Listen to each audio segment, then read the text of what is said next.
Okay guys, I'm going to try to do a quick informational video and explaining how I breed my platy and guppies. I'm going to start out with water parameters.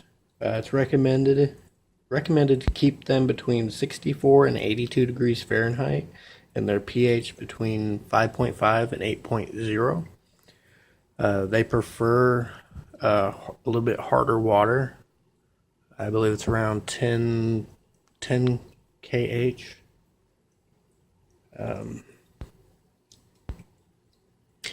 To promote breeding, you can set the temperature to around 82 degrees. If you don't want them to breed, you can lower the temperature to around 64 degrees, 66 degrees. But if they want to breed, they're going to do it in any water condition. But the higher temperature will promote them to breed. To sex guppy fish, males are smaller, have more color to them, have a bigger tail like the red cobra back here. Females, they are a little bit bigger, don't have as much coloration to them. The bodies are usually a neutral color, with the tail being the only thing that has color to it. Females also have a fanned out anal fin. Unlike the males, they have a pointy anal fin. And with the platies, males again have the pointy anal fin. Tend to be smaller than the female, and the female has the fanned out anal fin.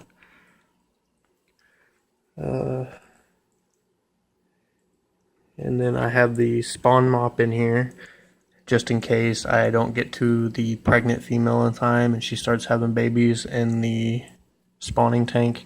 They can go down into the spawn mop and hide away from the adult fish. I try to check the spawn mop once a day, just to make sure there's no little fry swimming around in there.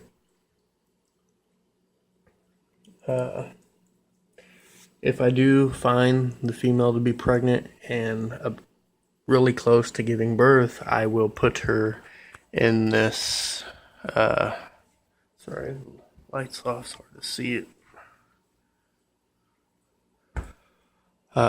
Put her in this live bearer, I think it's called a spawn box, breeding box, whatever you want to call it. It has a V-shaped baffle in there with a opening on the bottom. She's in there, she releases the fry. They will fall down, go through that slit in the bottom there, and be safe at the bottom.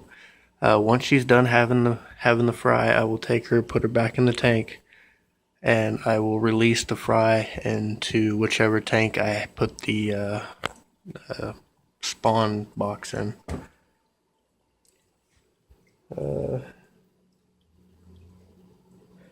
I change the water usually once a week.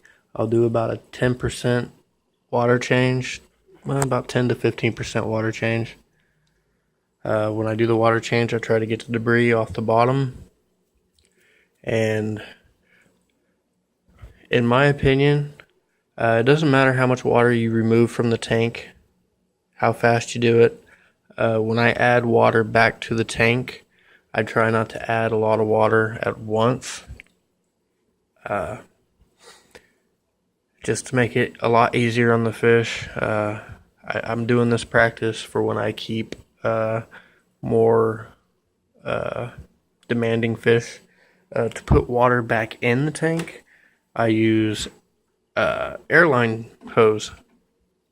I will siphon the new water through the airline hose into the aquarium. That way the water's not changing dramatically. I know some people that just take a bucket, put the new water in there, and dump it into the aquarium, or run the hose straight off the faucet into the aquarium. I just don't like to do that. That's just my opinion.